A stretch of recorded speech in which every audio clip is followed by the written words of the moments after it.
आप सबका स्वागत है। My wife is actually the empress के चैप्टर नंबर 46 में। चैप्टर स्टार्ट करने से पहले अगर आप लोग इस चैनल पे नए हैं तो चैनल को सब्सक्राइब कर दें और साथ ही बेल आइकन भी दबा दें। जब चैप्टर की स्टार्टिंग में हमें मार्केट का सीन दिखाया जाता है, जहाँ पर जो और ली घूम रहे होते हैं। ली सिपाहियों को देख के कह रहा होता है, राज्य में सिपाही की सिक्योरिटी को ज्यादा ही बढ़ा दी गई है। तभी जो ली को कहती है, ऐसा इसलिए क्योंकि राज्य से भागे हुए अपराधी राज्य में बहुत सारी मुश्किल खड़ी कर रहे हैं, इसलिए तो सिपाहियों को बहुत ज्यादा बढ़ा दी गई है। तभी ली जो को हंसते हुए कहता है, तुम चिंता मत करो, मैं जल्द से जल्द इस मुश्किल को सॉल्व कर दूंगा। तभी जो हंसते हुए ली को कहती है, वापस तुम फेंकना चालू कर दिए, तुम और तुम्हारी बड़ी बड़ी बातें, क्या तुम सच में ऐसा कर सकते हो? तभी ली हंसते हुए कहता है, सच में मैं ऐसा कर सकता हूँ। एक सीन में बहुत सारे सिपाही बहुत जल्दी में भाग रहे होते हैं और एक सिपाही कह रहा होता है, एक और खून हो चुका है वेस्ट मार्केट की तरफ, सब लोग मेरे पीछे जल्दी चलो। तभी ली जो को कहता है, वेस्ट मार्केट ये तो हमारे घर के पास है। नेक्स्ट सीन में दिखाया जाता है, एक घर में बहुत सारे सिपाही लोग जा रहे होते हैं। उस घर के सामने बहुत सारे लोगों की भीड़ इकट्ठा हो जाती है। उनमें से एक आदमी कहता है, इस परिवार के 3 लोगों को कितनी बेरहमी से मार दिया गया है, और कहता है, हर एक दिन इस राज्य में ऐसी घटनाएं हो रही हैं और लगता नहीं है कि हम लोग अपनी जिंदगी आराम से जी सकेंगे इस राज्य में। तभी ली कहता है, अगर मैं ध्यान से देखूं तो ये मीट सेलर वैंग डेबिंग का घर है। जब भी मैं उसको दुकान पे आता था कुछ खरीदने के लिए, वो हमेशा मुझे एक्स्ट्रा देता था। वो बहुत ही अच्छा आदमी था। तभी जो ली को कहती है, चाहे कुछ भी हो जाए, तुम अपनी नाक इस मैटर में नहीं घुसाओगे, सब बहुत ही खूंखार अपराधी है, तुम ये सब 6 डोर और एम्प्रेस वो हमारी रक्षा करेंगे। तभी ली जो को कहता है, तुम चिंता मत करो, मैं कुछ भी नहीं करूंगा। नेक्स्ट में हमें दिखाया जाता है, किसी ने ली पे पत्थर से हमला किया होता है। तभी ली गुस्से से पीछे देखता है और कहता है, कौन है, किसकी इतनी हिम्मत जिसने मेरे और मेरी वाइफ के बीच के रोमांटिक टाइम को बर्बाद कर दिया। नेक्स्ट में हमें दिखाया जाता है, हुआ ज़ैंग और डाउ ज़ैंग औरत के भेष में आए हुए होते हैं। डाउ ज़ैंग कहता है, यहाँ पे जल्दी आओ। नेक्स्ट ली को दिखाया जाता है, जो अंदर एक सदमे में चला गया होता है और अपने मन में कह रहा होता है कि आखिर तुम दोनों कर क्या रहे हो, तुम दोनों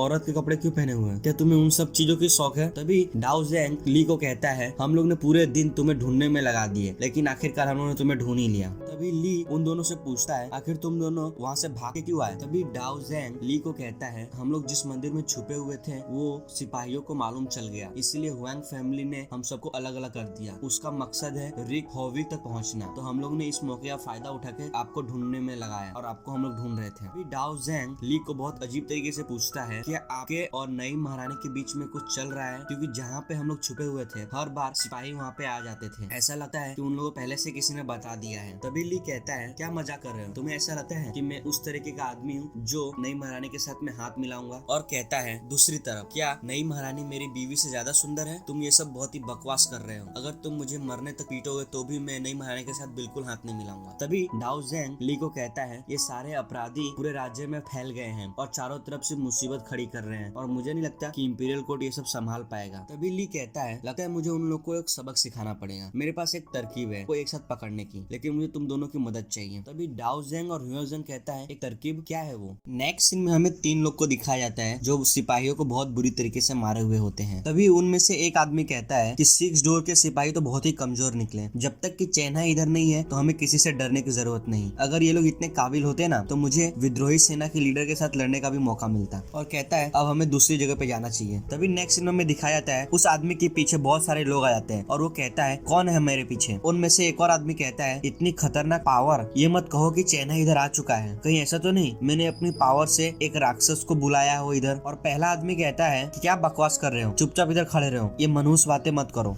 और कहते हैं, ये तो विद्रोही सेना का ये मुच्छड़ मेरे को डरा दिया। और वो पहला आदमी ह्यू ज़ैंग से पूछता है, तुम लोग इधर क्या कर रहे हो, तुम सब लोग इधर इकट्ठा क्यों हो रहे हो? तभी ह्यू ज़ैंग कहता है, मेरे बॉस ने कहा है कि सबको इकट्ठा होने के लिए हम लोग साथ में मिलकर कुछ बड़ा करने वाले हैं। तभी वो आदमी कहता है, कितनी अच्छी बात है। और वो अपने मन में कह रहा होता है, इतने सारे काबिल योद्धा और यहाँ तक कि सबके सब एक खूंखार आदमी है, अगर हम लोग किसी बड़े सेना के सामने भी आ गए ना तो भी हम लोग आराम से जीत सकेंगे। तभी एक आदमी छत पे आके कहता है, तुम लोग मुझे भी साथ में ले लो। तभी राक्षा उस आदमी को कहता है, मैं भी तो देखना चाहता हूँ तुम लोग अभी क्या प्लान कर रहे हो इतना बड़ा, कहीं ऐसा तो नहीं हम लोग सीधा नए महारानी के घर को तबाह करने जा रहे हो? सीन में हुआंग फैमिली के ओल्ड मैंशन का दिखाया जाता है, जहाँ पर पहली बार सिपाहियों ने इन पे हमला किया था, लेकिन ये फिर भी यहाँ पे इकट्ठा हो जाते हैं। और उसमें से एक आदमी कहता है, तो हुआंग फैमिली का ओल्ड मैंशन है, हम लोग इधर वापस क्यों आए, इधर हम लोग क्या करने वाले हैं? इधर क्या मजा आएगा हम लोग। तभी ह्यू ज़ैंग कहता है सही में बहुत मजा आने वाला है, और एकदम डरावना चेहरा बना के कहता है ये एक जाल था तुम लोग को नर्क पहुंचाने का, तुम्हारे पास एक ही मौका है अपनी जान बचाने के लिए। तभी पीछे से ली आ जाता है और वो कहता है तुम दोनों को बहुत ही थका देने वाला काम दिया था शायद से मैंने। तभी राक्षा अपने मन में कहता है ये आवाज तो जानी पहचानी है। तभी ली कहता है तुम्हारा टाइम अब खत्म हुआ बहुत सारे बेगुनाह और बेकसूर लोगों को मारने का, तुम लोग को इसकी सजा मिलेगी, और मैं इसलिए इधर आया हूँ कि तुम लोग को मैं अपने हाथों से नर्क भेज सकूं। तभी हुआन ज़ैंग ली को कहता है अब हम लोग यहाँ से जा रहे हैं, आप इधर से सबको संभाल लेना। तभी उसमें से एक आदमी कहता है ये बच्चा इधर क्या कर रहा है, तू इधर क्यों आया, तो अपनी मौत का रास्ता ढूंढने आया है, तुझे नहीं पता हम लोग कितने खूंखार लोग हैं, हम लोग में से एक भी आदमी तुझे मारने गया ना तू मौत के घाट उतर जाएगा। ये सब देख के राक्षा बहुत ही डर रहा होता है, और वो राक्षा को इंट्रोड्यूस करते हुए बताता है एग्जाम्पल के लिए ये जो मेरे सामने खड़ा हुआ है ये पहले 6 डोर का जनरल मैनेजर हुआ करता था, ये पूरे सेना के साथ अकेले लड़ सकता था, ये 6 डोर में से 4 मास्टर में से एक था। तभी राक्षा वहाँ से भाग जाता है और कहता है मुझे नहीं मालूम इधर क्या चल रहा है, मैं तो बस यहाँ से गुजर रहा था, तुम लोग मजे करो, मैं नहीं जानता तुम लोग को। तभी उसमें से एक आदमी कहता है और पोक निकला, दुम दबा के भाग गया, ये अपने आप को जनरल मैनेजर कहता था 6 डोर का, इस बच्चे को देख के सारा डर के मारे भाग गया, तुम में से कोई जाओ और इस बच्चे से छुटकारा पाओ। नेक्स्ट सीन में हमें एक बॉडी बिल्डर को इंट्रोड्यूस किया जाता है जो कहता है इसको तो मैं ही संभाल लूंगा, तू तो बहुत ही कमजोर है, और वो ली के सामने जाके खड़ा हो जाता है और कहता है तुम जैसे बच्चे को मारना मुझे बहुत ही अच्छा लगता है। नेक्स्ट सीन में हमें दिखाया जाता है ली ने एक ही हमले में उस आदमी की गर्दन अपने शरीर से अलग कर दिया होता है। ये सब देख के सब लोग वहाँ पे चौंक जाते हैं, और ली उन लोगों को कहता है तुम लोग को पता है बहुत सारे तरीके हैं तुम लोग को मारने के, मेरे पास 1000 तरीके हैं, तुम लोग को इसमें से कौन सा चुनना है तुम खुद ही डिसाइड कर लो। और ली डरावना फेस बनाते हुए कहता है तुम लोग की वजह से मेरी वाइफ बहुत ही घबरा गई है, इसका बदला तो मैं लेके रहूंगा। इसी के साथ चैप्टर 46 यहाँ पे खत्म होता है। अब हम लोग अगली बार मिलेंगे चैप्टर नंबर 47 में।